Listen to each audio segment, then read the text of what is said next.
Hello, all, and thank you for coming back to Tangents on Cracked Spines with your host, Frankie. I am recording this at work on my lunch break, so it will be a shorter episode, and there may be music in the background. I hope that it's mostly filtered out so I don't get copyright flagged.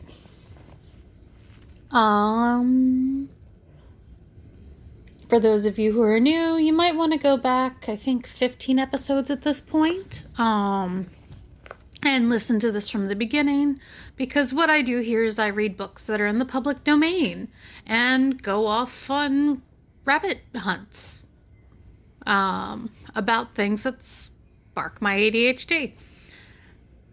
And so yeah, otherwise, listener discretion is advised, because just because it's old does not mean that it is politically correct, nonviolent, and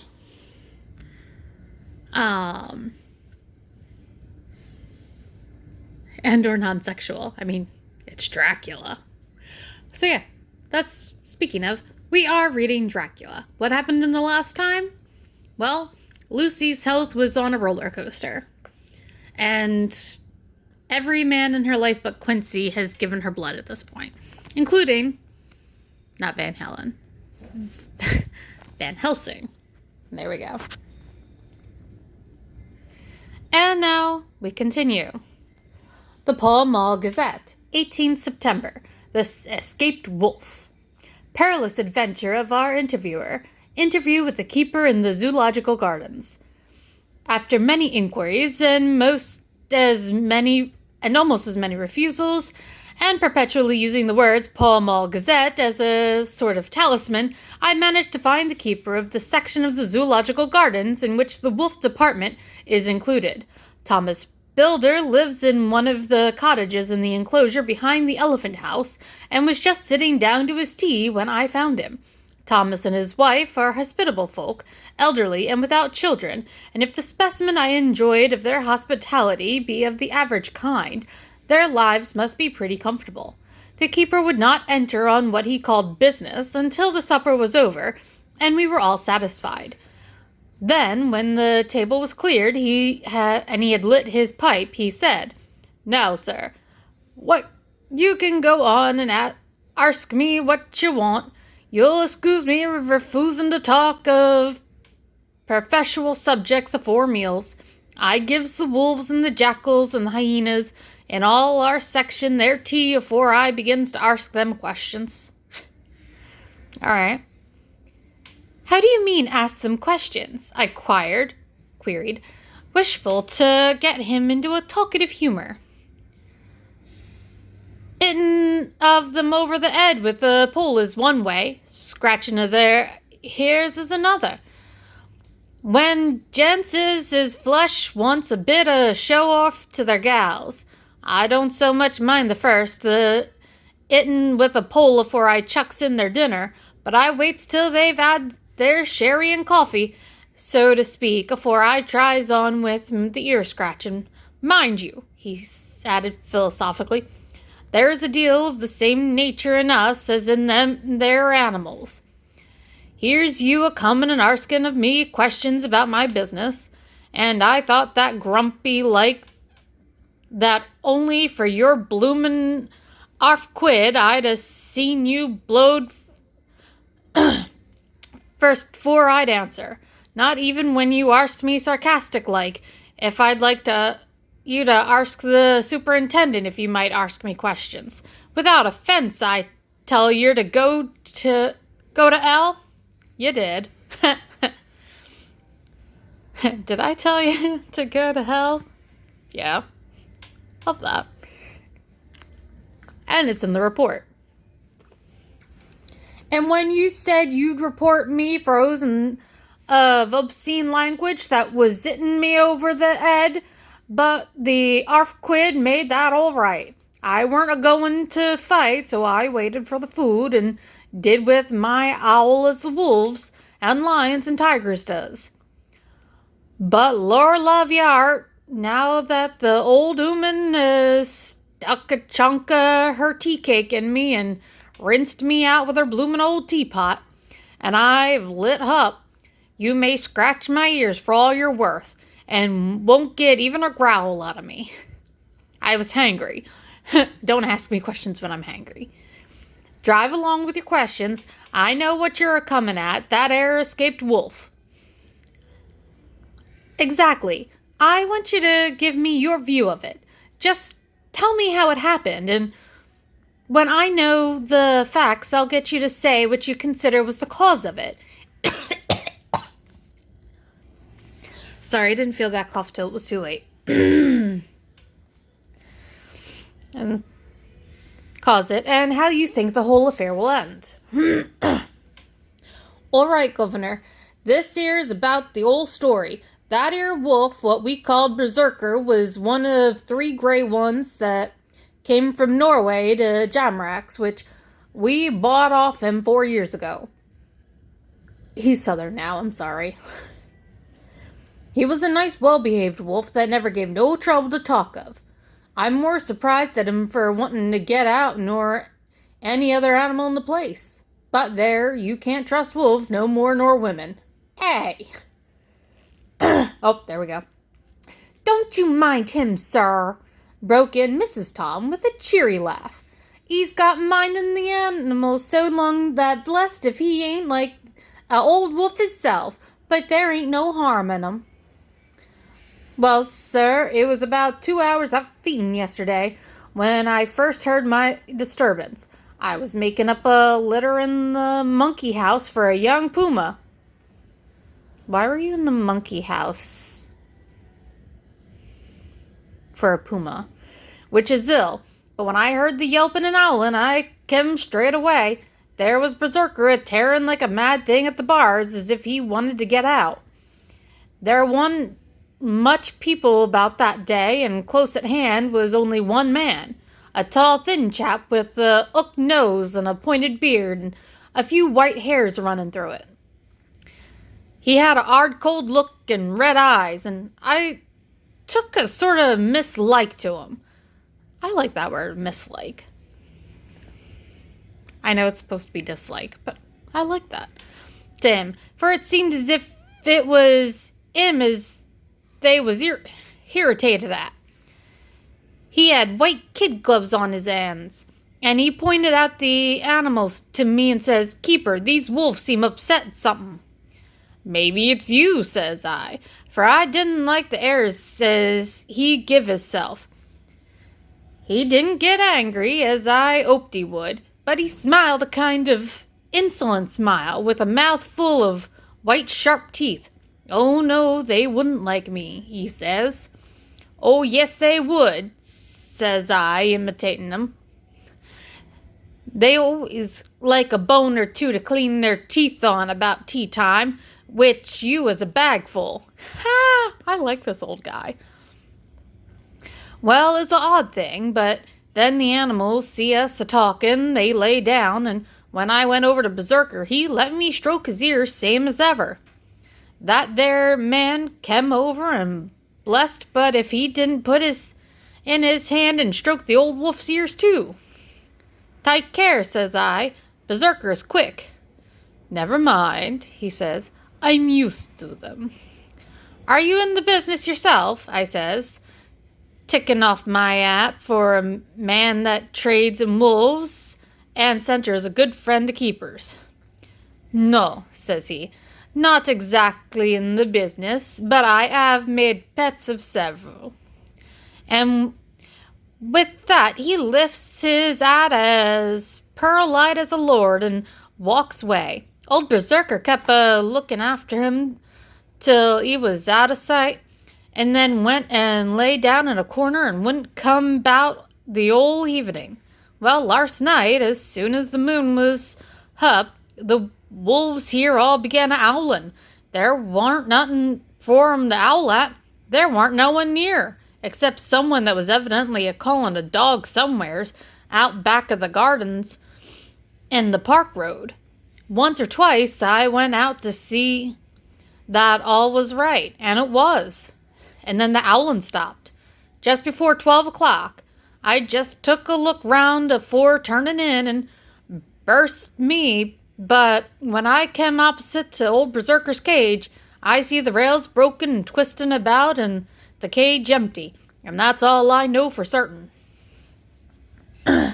Gotta remember that zoological gardens were absolutely terrible things back then. They were just a step above menageries. Did anyone else see anything? One of our gardeners was a-comin' home about that time from Harmony when he sees a big gray dog coming out through the garden edges.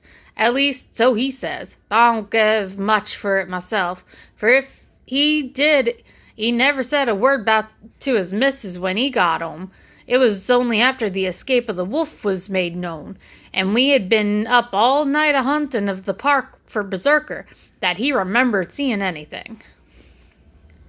My own belief was that the armory ad got into his head. Now, Mr. Builder, can you account in any way for the escape of the wolf?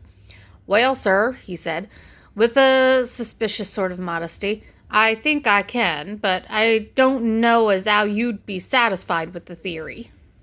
Certainly I shall, if a man like you, who knows the animals from experience, can't hazard a good guess at any rate, who is even to try? Well, sir, I accounts for it this way. It seems to me that 'ere wolf escaped, simply because he wanted to get out.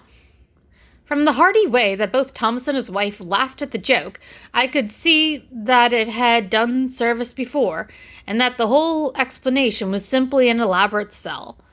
I couldn't cope in badinage with the worthy Thomas, but I thought I knew a surer way to his heart, so I said, Now, Mr. Builder, we'll consider that first half-sovereign worked off, and his brother of his is waiting to be claimed when you've told me what you think will happen. Right you are, sir, he said briskly. You'll excuse me, I know, for a chaffing of you, but the old woman here winked at me, which was as much as telling me to go on. Well, I never, said the old lady. My opinion is this. That 'ere wolf is a-hiding of somewheres. The gardener what didn't remember said he was a-galloping northward faster than a horse could go, but I don't trust him. For, you see, wolves don't gallop no more nor dogs does. They not being built that way. Wolves is fine things in a storybook, and I dare say when they get in packs and does be chivying something, that's more feared than they can make a devil of a noise and chop it up, whatever it is. But Lord bless you, in real life a wolf is only a low creature, not half so clever or bold as a good dog, and not half a quarter so much fighting them.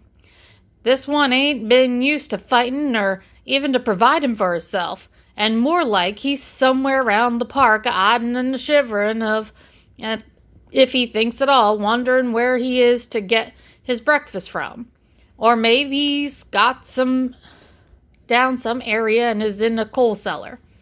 My eye, won't some cook get a rum start when she sees his green eyes a-shining at her out the dark. If he can't get food, he's bound to look for it, and mayhap he may chance to light on a butcher shop in time. If he doesn't, and some nursemaid goes a-walking off with a soldier, leaving of the hinfant in the perambulator, well, then I shouldn't be surprised if the census is one baby less, that's all. Wow. That's rough. I was handing him the half-sovereign when something came bobbing up against the window, and Mr. Builder's face doubled its natural length with surprise. God bless me, he said, if there ain't old Berserker come back by himself. He went to the door and opened it, a most unnecessary proceeding, it seemed to me. I have always thought that a wild animal never looks so well as when some obstacle of pronounced durability is between us. A personal experience has intensified rather than diminished that idea. After all, however, there is nothing like custom, for neither Builder nor his wife thought any more of the wolf than I should of a dog. The animal itself was as peaceful and well-behaved as that father of all picture wolves, Red Riding Hood's quondam friend, whilst moving her confidence in masquerade. The whole scene was an unutterable mixture of comedy and pathos.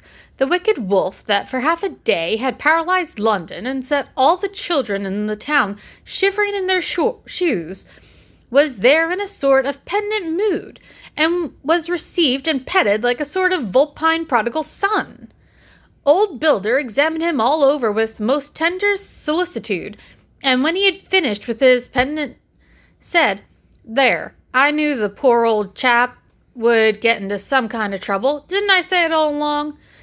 He's all head all cut and full of broken glass. He's been a-getting over some bloomin' wall or other. It's a shame that people are allowed to top their walls with broken bottles. This here's what comes of it. Come along, berserker."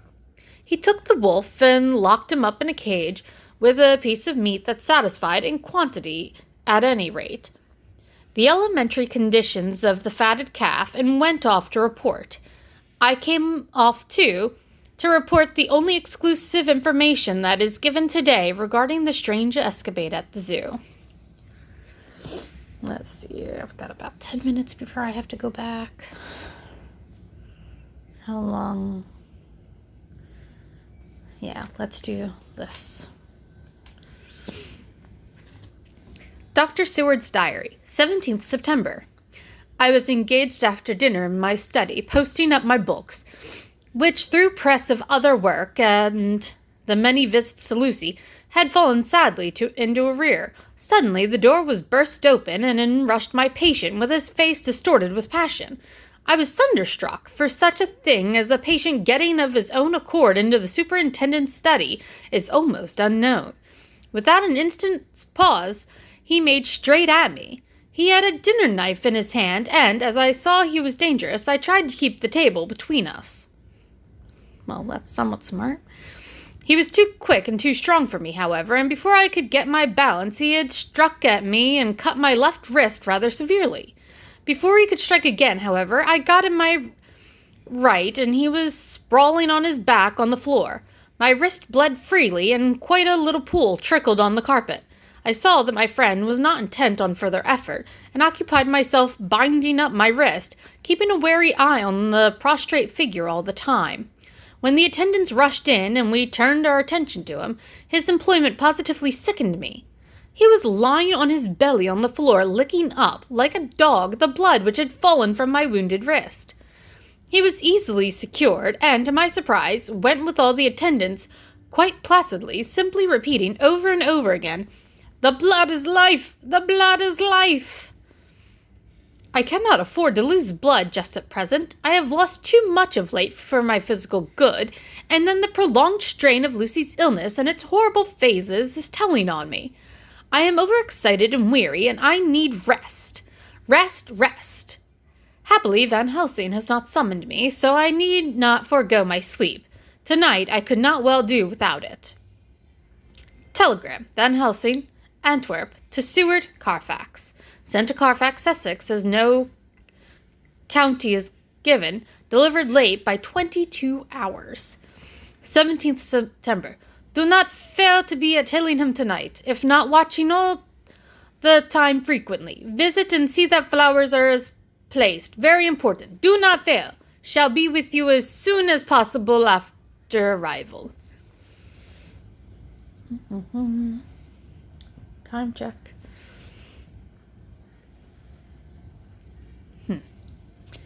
18th, Dr. Seward's Diary, 18th September. Just off for train to London, the arrival of Van Helsing's telegram filled me with dismay. A whole night lost, and I know by bitter experience what may happen in a night.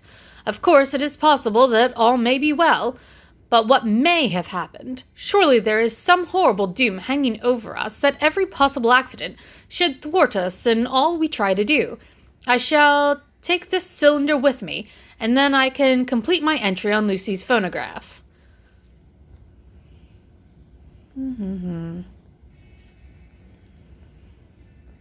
How long is this section? That's a little longer than I would like, but let's try.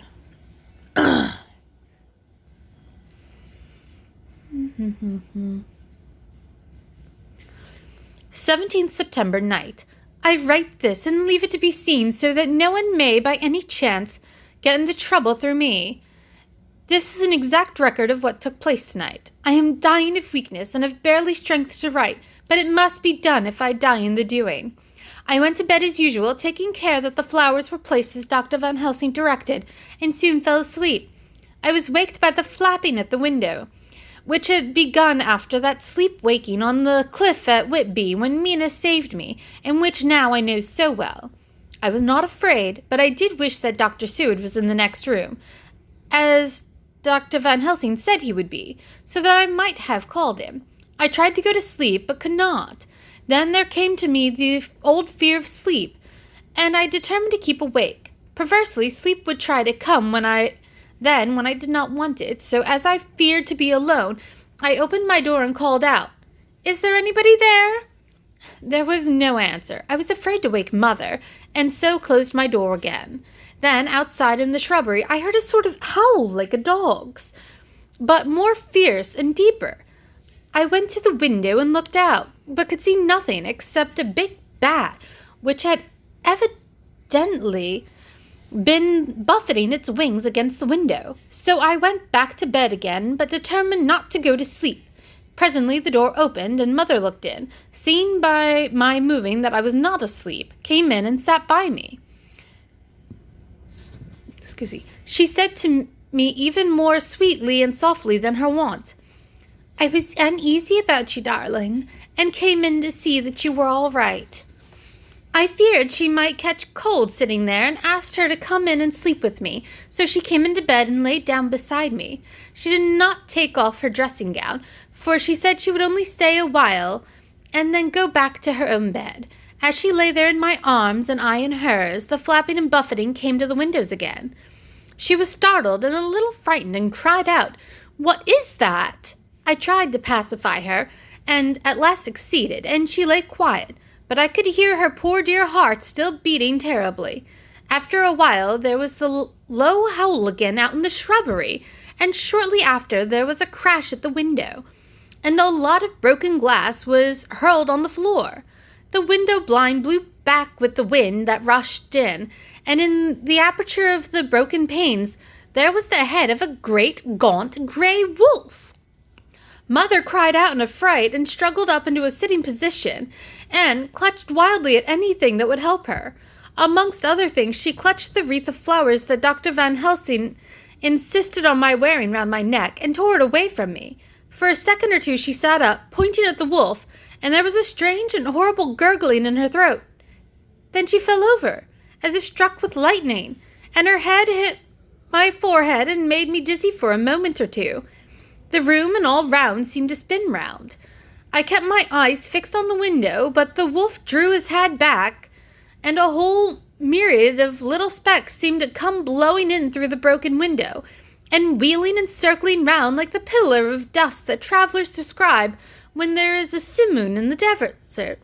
I tried to stir, but there was some spell upon me, and dear Mother's poor body, which seemed to grow cold already, for her dear heart had ceased to beat, weighed me down, and I remembered no more for a while. The time did not seem long, but very, very awful, till I recovered consciousness again. Somewhere near, a passing bell was tolling, the dogs all around the neighborhood were howling, and in our shrubbery, seemingly just outside, a nightingale was singing.